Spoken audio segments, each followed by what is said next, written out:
ఇందిరమ్మ ఇండ్ల పథకం రాష్ట్రంలో ఒక ప్రహసనంగా మారింది.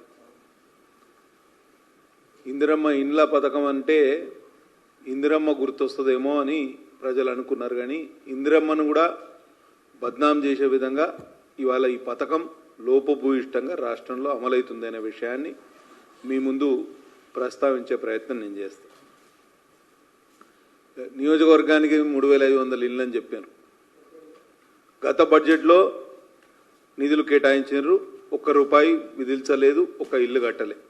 ఈ సంవత్సరం బడ్జెట్లో మళ్ళా 3500 ఇండ్లు కేటాయించారు. అవి వాటికి మంజూరు పత్రాలు జారీ చేసే కార్యక్రమం ఈ జూన్ మొదటి వారంలో మొదలుపెట్టారు. ఎందుకు జూన్ మొదటి వారం అని అంటే జూను 9వ తారీఖు 8వ 9వ తారీఖు ముహూర్తాలు అయిపోతాయి అని వీళ్ళకు సమాచారం ఉందట. అందుకని తొందరగా జూన్లో మొదలు పెట్టాలనే ఆలోచనతోటి ఈ ఇందిరమ్మ ఇండ్ల పథకం యొక్క మంజూరు పత్రాలను జారీ చేస్తున్నారు. పోయిన సంవత్సరం ఈ పథకం హుష్కాకి అయింది, కాకెత్తుకపోయింది. ఈ సంవత్సరం ఎక్కడ ఉన్నది ఒకసారి మీరు ఆలోచన చేయాలి. లబ్ధిదారుల ఎంపిక కానివ్వండి, ఆ ప్రక్రియ కానివ్వండి, చూస్తే నవ్వొచ్చే విధంగా అసలు ఇందిరమ్మ ఇండ్ల కమిటీలు, ఇందిరమ్మ కమిటీలు అనే వేశారు. స్థానిక సంస్థలకు ఎక్కడా ప్రజాప్రతినిధులు లేరు. ఎందుకంటే స్థానిక సంస్థల ఎన్నికలు నిర్వహించడంలో ప్రభుత్వం విఫలమైంది. ఇప్పటికీ సంవత్సరంన్నర గడిచింది. ఎక్కడ సర్పంచ్లు కానీ, ఎంపీటీసీలు కానీ, జడ్పీటీసీలు కానీ లేరు. కేవలం ఉన్నది ఎమ్మెల్యేలు, ఎంపీలు మాత్రమే ప్రజాప్రతినిధులు. కనీసం వాళ్ళకు సమాచారం ఇవ్వకుండా ఒక ఇందిరమ్మ కమిటీలను ఒక ప్యారలల్ వ్యవస్థ తయారు చేసి ఆ ఇందిరమ్మ కమిటీల ద్వారా లబ్ధిదారులు ఎంపిక చేసినారు. అది ఎంత లోపభూయిష్టంగా, ఎంత అవినీతిమయంగా మారిందో ఒకసారి మీరు ఆలోచన చేయాలి. 3500 ఇండ్లు నియోజకవర్గానికి ఇస్తే పైలట్ ప్రాజెక్టులు, పైలట్ విలేజెస్ సెలెక్ట్ చేశారు. మండలానికి ఒక పైలట్ విలేజ్ పూర్తిగా సాచురేషన్ పాయింట్ వరకు, అంటే లబ్ధిదారులు ఎవరైతే అర్హులు ఎవరైతే ఉన్నారో వాళ్ళందరికీ ఇండ్లు ఇస్తామని చెప్పారు. అదే పెద్ద ఫార్స్. ఈ రకంగా ఊరుకు 5 నుంచి 8 ఇండ్లు మాత్రమే వచ్చినాయి. ఇక ఇప్పుడు 5-8 ఇండ్ల కోసం ప్రజలు కొట్టుకు సావాలి. గ్రామీణ ప్రాంతాల్లో పెద్ద ఎత్తున చర్చ నడుస్తుంది. కాబట్టి ఆ విషయాలు మీ ముందు ఉటంకించే ప్రయత్నం నేను చేస్తా. ఇవాళ ఒక రకంగా చూస్తే ఈ వానాకాలం ప్రారంభం సందర్భంగా ఇప్పుడు మంజూరు పత్రాలు ఇవ్వడమే నేరం. ఎందుకంటే ఇవాళ వర్షాలు పడితే నిన్నటి వరకు, అంటే ఇప్పుడు ఈ 4 రోజులు వర్షాలు లేవు, కానీ మొన్నటి వరకు 20 రోజుల పాటు కంటిన్యూస్గా వర్షాలు ఉండే. ఇప్పుడు ఇసుక దొరికే పరిస్థితి లేదు. ప్రజలు ఇప్పుడు మంజూరు పత్రాలు ఇస్తే వాళ్ళు ఎట్లా మెడ మీద కత్తి పెట్టి మీరు 45 రోజుల్లోపు ఇళ్ల నిర్మాణం అట్లీస్ట్ బేస్మెంట్ కూడా పూర్తి కాకపోతే మీ మంజూరు పత్రం రద్దు చేస్తామని అక్కడ అధికారులు పురమాయించే పరిస్థితి. ఇప్పుడు ఇల్లు వీకి పందిరేస్తే వాళ్ళు కనీసం సిమెంట్ పెట్టుకోవడానికి కూడా స్థలం లేదు. కేవలం స్థానిక సంస్థలు మేము వచ్చే నెల నిర్వహిస్తాము అనే ఉద్దేశంతో స్థానిక సంస్థల్లో రాజకీయ లబ్ధి పొందడానికి ఈ పథకాన్ని ఇప్పుడు ప్రవేశపెట్టినట్టు, ఈ వర్షాకాలంలో ఈ పథకం యొక్క మంజూరు పత్రాలు ఇస్తున్నట్టు మాకు తెలుస్తుంది. ఎంత దారుణం అంటే ఇసుక దొరికే పరిస్థితి లేదు. పునాదులు దవ్వితే అది కూలిపోతాయి. వానాకాలంలో ఈ అర్హులు పక్కన పెడితే లబ్ధిదారులు ఎవరైతే ఉన్నారో వాళ్ళ మెడకాయ మీద కత్తి పెట్టి మీరు ప్రారంభించాలి అని అధికారులు ఎంపీడీఓల దగ్గర నుంచి మొదలు పెడితే హౌసింగ్ డిపార్ట్మెంట్ వాళ్ళు అందరూ పెద్ద ఎత్తున లబ్ధిదారుల మీద ఒత్తిడి తీసుకొచ్చే కార్యక్రమం చేస్తారు. ముగ్గుపోయాలి అని తిరుగుతూ వాళ్ళని ఇబ్బంది పెట్టే కార్యక్రమం చేస్తారు. నేనేమంటా అంటే ఈ ఆయిటి మూలంగా ఇప్పుడు వర్షాలు పడే టైంలో మీరు ఇట్లా లబ్ధిదారులను ఇబ్బంది పెడితే చాలా కష్టం. ఎందుకంటే మీరు గత బడ్జెట్లో పెట్టారు, ఈ బడ్జెట్లో పెట్టారు. మీరు ఫిబ్రవరి మార్చిలో టేకప్ చేయాల్సిన ప్రాజెక్ట్ ఇది, పథకం ఇది. ఫిబ్రవరి మార్చిలో చేస్తే ఇప్పటి వరకు ఒక స్లాబ్ అయిపోయేది. ఆ లబ్ధిదారులు అందులో ఆ స్లాబ్ కింద ఉండే అవకాశం ఉన్నది. ఇప్పుడు మీరు ఇల్లు వీకి పందిరే అందరికీ ఇప్పుడున్న ఇంటి స్థలం, ఇల్లు ఏదో చిన్న ఇల్లు, రేకుల షెడ్డో లేకపోతే గూన ఇల్లు, ఏదో ఒక ఇల్లు ఉంటుంది. ఈ ఇల్లు వీకి ఇంకో దగ్గర వేసుకోవడానికి వారికి స్థలం ఉండదు. లేకపోతే సేమ్ ప్లేస్లో మళ్ళీ కట్టాలంటే చాలా ఇబ్బంది. కాబట్టి ప్రాక్టికల్గా చాలా ప్రాబ్లమ్స్ ఉన్నాయి. వీటన్నింటినీ బేరీజ్ వేయకుండా మీరు కేవలం రాజకీయ లబ్ధి కోసం ఈ పథకాన్ని ఈ తొందరగా ప్రవేశపెట్టే ప్రయత్నం చేస్తున్నారనేది నా ఆరోపణ. ఈ టైము వ్యవసాయానికి ఇప్పుడే దుక్కి దున్ని అందరూ వ్యవసాయానికి పెట్టుబడి తయారు చేసుకునే టైం ఇది. ఎరువులు కొనుక్కోవాలి, విత్తనాలు కొనుక్కోవాలి, యూరియా కొనుక్కోవాలి, డిఏపి కొనుక్కోవాలి. రైతులందరూ పెట్టుబడికి మొత్తం వ్యవసాయానికి మళ్లించే టైంలో మీరు ఆ పెట్టుబడిని ఇంటి మీద పెట్టమంటే చాలా ఇబ్బంది. 1,00,000 రూపాయలు చేతిలో లేనిది బేస్మెంట్ అయ్యే పరిస్థితి, పునాది అయ్యే పరిస్థితి లేదు. కాబట్టి స్త్రీ నిధి రుణాలు అంటే ఏవైతే డ్వాక్రా సంఘాలకు, స్వయం సహాయక గ్రూపులకు మేము రుణాలు ఇస్తాము ఇండ్లు కట్టుకోవడానికి అని గతంలో మంత్రి గారు చెప్పడం జరిగింది, హౌసింగ్ అండ్ రెవెన్యూ మినిస్టర్. కానీ ఎక్కడ అమలైతలేదు. పూర్తిగా రైతులు కానివ్వండి, ప్రజలు కానివ్వండి, వాళ్ళ జేబుల నుంచే ఈ ఖర్చు పెట్టుకోవాల్సిన పరిస్థితి. ఈ టైంలో ఎక్కడ అప్పు కూడా పుట్టే పరిస్థితి ఉండదు. ఇదంతా ఇట్లా ఉంటే అన్టైమ్లీ ఈ పథకాన్ని ప్రవేశపెట్టి టైంలో ప్రవేశపెట్టి లబ్ధిదారులని, రైతుల్ని ఇబ్బంది పెట్టే కార్యక్రమం ప్రభుత్వం చేస్తూ ఉంటే ఇందిరమ్మ కమిటీలు పూర్తిగా అవినీతిమయమైపోయినాయి. 50,000 రూపాయలు మంజూరు పత్రం ఇచ్చేటప్పుడు 50,000 రూపాయలు.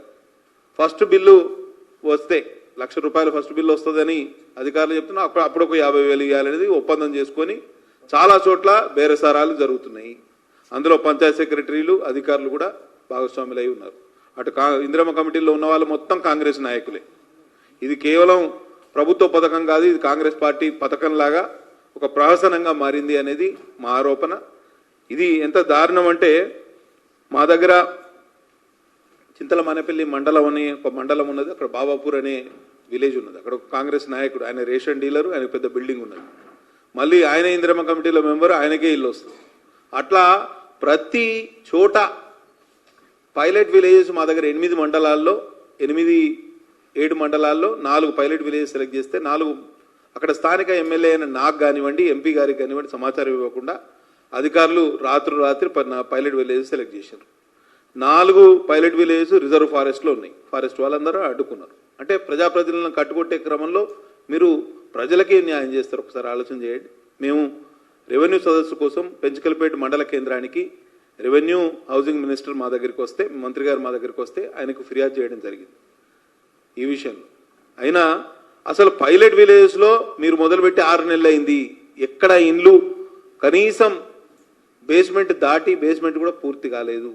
ఇటువంటి పరిస్థితుల్లో మళ్ళా మీరు మంజూరు పత్రాలు ఇచ్చి మీరు ప్రజల్ని ఇబ్బంది పెట్టే బదులు ఒకవేళ నిజంగానే పారదర్శకంగా మీరు ఈ పథకాన్ని ప్రవేశపెట్టాలి, లేకపోతే పథకాన్ని అమలు చేయాలనే ఆలోచన ఉంటే ఒక 2-3 నెలలు ఆగండి.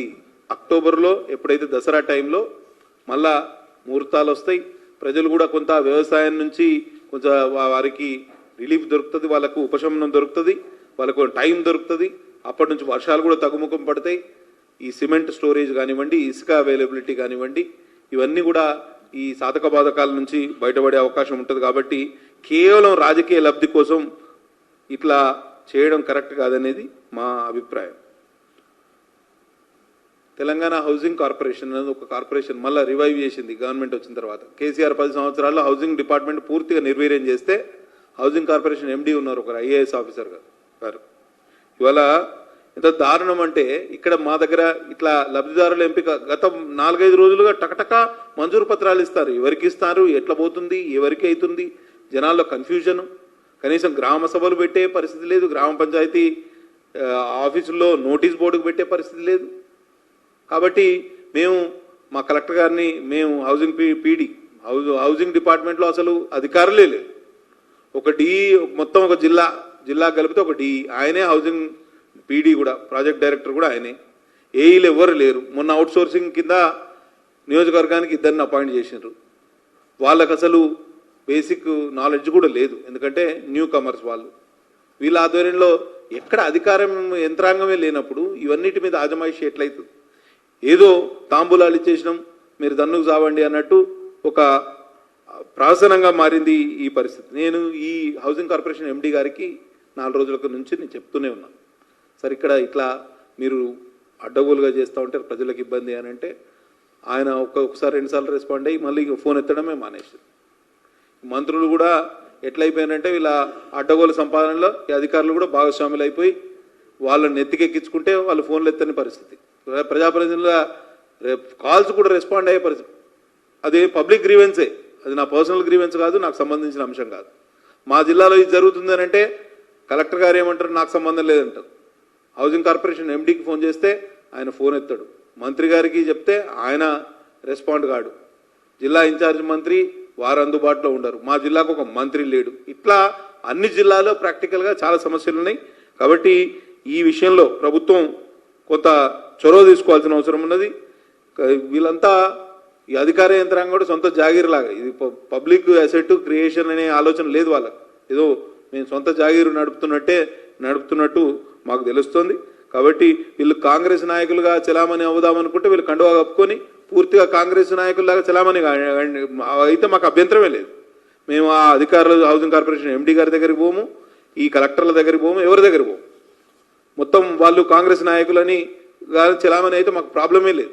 కానీ ఇట్లా ప్రజల సమస్యల మీద కూడా పట్టింపు లేకపోతే, కనీసం ప్రజాప్రతినిధులు కొన్ని సమస్యలు ఏమనెత్తితే వాటిని పరిష్కరించే ఆలోచన కూడా లేకపోతే ఇక ప్రజాస్వామ్యంలో మీరు కాంగ్రెస్ నాయకులా లేకపోతే ప్రభుత్వ అధికారులా అని అడగాల్సిన పరిస్థితి దాపురించింది.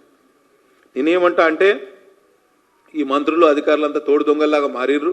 ఈ పథకాన్ని పూర్తిగా నిర్వీర్యం చేయడానికి ముందుకు వస్తున్నారు. పొంగులేటి శ్రీనివాసరెడ్డి గారు రెవెన్యూ హౌసింగ్ మినిస్టర్ చాలా శ్రీరంగ నీతులు చెప్తున్నారు. నేను ఆయన కోసమే ఈ ప్రెస్ మీట్ పెడుతున్నా. దీంట్లో హౌసింగ్ పథకంలో ఏదైతే ఈ గృహ నిర్మాణ పథకంలో కేంద్ర వాటా కూడా ఉన్నది, మీరు మర్చిపోకండి. కేంద్ర వాటా ఉన్నది. మీరు ఇట్లా అడ్డగోలుగా వ్యవహరిస్తూ ఉంటే మేము పోయి ఫిర్యాదు చేయడానికి మాకు ఎక్కువ టైం పట్టది. మీరు ఇట్లా లబ్ధిదారుల ఎంపిక కానివ్వండి, మీరు ఈ మొత్తం వ్యవహారంలో ప్రజాప్రతినిధులకు కనీసం సమాచారం ఇవ్వకుండా చేస్తున్న వ్యవస్థ మీద తప్పకుండా ఫిర్యాదు చేస్తాం. ఇది ఎందుకంటే కేంద్ర రాష్ట్ర ప్రభుత్వాలు ఉమ్మడిగా తీసుకున్న పథకం ఇది. ఈ కాంగ్రెస్ పార్టీ పథకం కానే కాదు. గతంలో 2014 కన్నా ముందు మీరు చూడండి, ఇందిరమ్మ ఇండ్లు అప్పుడు పెద్ద స్కామే నడిచింది. ఇందిరమ్మ ఇండ్ల స్కామే నడిచింది. అసలు బిల్లులు ఒకరి పేరు మీద, ఇండ్లు కట్టిన వాళ్ళకేమో బిల్లులు రాలే, ఇండ్లు కట్టని వాళ్ళకేమో బిల్లులు వచ్చినాయి. అట్లా కాంగ్రెస్ ప్రభుత్వం బద్నామై 2014లో ఓడిపోవడానికి కారణం ఒక ఇందిరమ్మ ఇండ్ల స్కామ్ కూడా. అదే పరిస్థితి వాళ్ళ మళ్ళీ దాపురించింది. కాబట్టి ఇక్కడైనా మీరు చొరవ తీసుకోవాలి. తప్పకుండా ఈ పరిస్థితి మళ్ళా సరిదిద్దే ఏర్పాటు చేయండి. ప్రజాప్రతినిధులకు, ఎమ్మెల్యేలకు, ఎంపీలకు సమాచారం ఇవ్వండి. కలెక్టర్లను జవాబుదారీ చేయండి. హౌసింగ్ కార్పొరేషన్ ఎవరైతే అధికారులు ఉన్నారో, ఎవరైతే ప్రజాప్రతినిధులకు కనీసం సమాచారం ఇస్తలేరో వారిని తప్పించి ఒక సిన్సియర్ ఆఫీసర్లను అక్కడ పెట్టుకోండి. వాళ్ళని ఈ అధికారులను పూర్తిగా నెత్తిన పెట్టుకొని వాళ్ళ ఊరేగుతూ ఉంటే వాళ్ళు మీకు అడుగులకు అడుగులు వచ్చే క్రమంలో పూర్తి ప్రజల కనీస అవసరాలను కూడా తీర్చే పరిస్థితులు లేదు. కాబట్టి దయచేసి ఇందిరమ్మ ఇండ్ల పథకంలో ప్రభుత్వం చొరవ తీసుకోవాలి. మంత్రి గారు చాలా మాటలు చెప్తున్నారు. ఆ మాటలకు తగ్గట్టు ఇందిరమ్మ ఇండ్లు ఇప్పటి వరకు పైలట్ విలేజ్ కూడా పేపర్లు దాటి అసలు గ్రౌండ్ లెవెల్కి ఏ నిర్మాణం మొదలే కాలేదు. మీరు అసలు నేను ఈ సందర్భంగా నేను ఒక్కటే ప్రభుత్వాన్ని డిమాండ్ చేస్తున్నా, మీరు ఒక వైట్ పేపర్ రిలీజ్ చేయండి. అసలు పథకంలో ఎన్ని నిధులు కేటాయించారు, ఎన్ని డబ్బులు. జనాలకు ఎన్నో డౌట్లు. గతంలో ఇందిరమ్మ ఇండ్ల కాంగ్రెస్ ప్రభుత్వం ఉన్నప్పుడు బిల్లులే రాలేదు. ఇప్పుడు బిల్లులు వస్తాయా రాదా అని మమ్మల్ని వస్తాయా రావా అని మమ్మల్ని అడిగే పరిస్థితి. మరి ఈ విషయంలో చాలా 10 సంవత్సరాలు కేసీఆర్ ఈ హౌసింగ్ విషయంలో, గృహ నిర్మాణం విషయంలో చాలా ప్రజల్ని ఇబ్బంది పెట్టారు. అందుకే ప్రజలకు చాలా మందికి ఈ గవర్నమెంట్ హౌసింగ్ స్కీమ్ మీద పెద్ద ఎత్తున ఆశలు ఉన్నాయి. ఆ ఆశలన్నీ అడియాశలు చేసి మీ కళ్ళబొల్లి మాటలతో కాలయాపన చేయకండి. దయచేసి ఈ విషయంలో చొరవ తీసుకోండి. ప్రజలకు జవాబుదారీగా ఉండండి, ప్రజాప్రతినిధులకు జవాబుదారీగా ఉండండి. అధికార యంత్రాంగాన్ని సమావేశపరచమని మిమ్మల్ని కోరుతూ సెలవు తీసుకుంటున్నా. జై హింద్.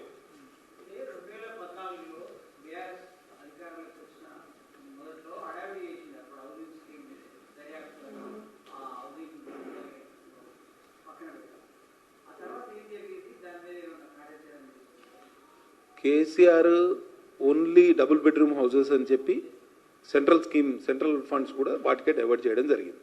ఎన్ని ఇళ్ళు కట్టిండో అనేది కేసీఆర్ 2 టర్మ్స్లో కూడా చెప్పుకోలేకపోయారు.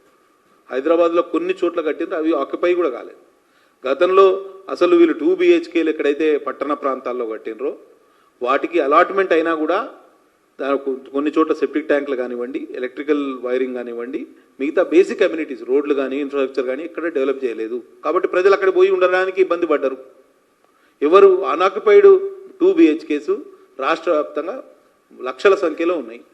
కనీసం వాటిని మరమ్మతు చేసి వాటిని యూజబుల్ హౌజెస్గా మార్చి ప్రజలకు ఇవ్వాల్సిన బాధ్యత ప్రభుత్వం మీద ఉందా? అది చేయకుండా మళ్ళీ ఇంద్రమ్మ ఇండ్ల పథకం అని చెప్పి ఎలక్షన్లలో ఓట్లు సంపాదించే ఏర్పాటు చేస్తుంది ప్రభుత్వం. విదేశాల్లో ఉన్నత విద్యను చదువుకోవాలని అనుకుంటున్నారా? అయితే వెంటనే ఫ్లైగ్రాడ్ ఓవర్సీస్ ఎడ్యుకేషన్ కన్సల్టెన్సీని సంప్రదించండి. మీ విదేశీ కలలను సాకారం చేసుకోండి.